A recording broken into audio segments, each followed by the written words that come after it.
So you got some new research out. You lowered your price target on Tesla. You still have a buy, but you lowered the price target. New price target 234. It was 267. You still see a more than 20% upside in the stock. But I want to ask, why did you lower the price target?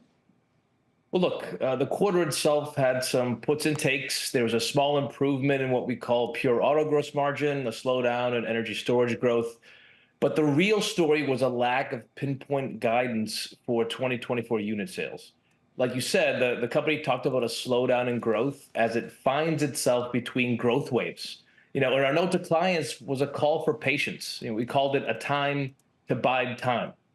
Tech adoption curves are never smooth, Frank. You have slowdowns and accelerations in growth. And for some over the last 100+ years, you've even had a reduction in penetration during times of economic stress. And we're now in a slowdown period growth for Tesla. Okay. Look, it's not great. But we're not long-term bears. There are way too many good things going on, whether it's next generation vehicles, full self-driving. I mean, George, in all fairness, I think you're actually a long-term bull. You have 20% upside for the stocks. You also pointed out gross auto margin, which beat expectations, but is still well down from a year ago. I do want to ask you, how did it beat expectations with Tesla cutting prices in China and cutting prices in Europe? Explain that for people out there who are Tesla investors, because that's such a key metric.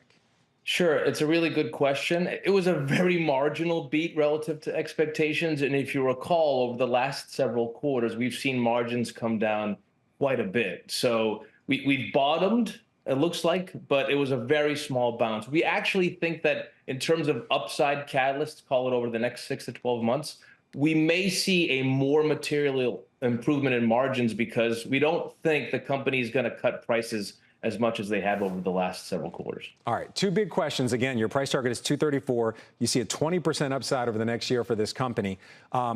Before, the estimates were for 20% growth in vehicle sales. Tesla said it's going to be notably lower. Give us a ballpark figure where you think that's going to be. And what's going on with this next generation new platform vehicle? I mean, how optimistic or not optimistic are you about it? I'm hearing some people say it's supposed to compete with like a Honda Accord. Yeah, totally. So we see vehicle sales this year in 2024 of 2.1 million versus 1.8 million in 2023. And with regard to the next generation platform, we think it could be a very, very big deal. It's the car that's going to get Tesla to its long-term goal of about 20 million units. And they just did 1.8, right? So that's a lot of growth going forward.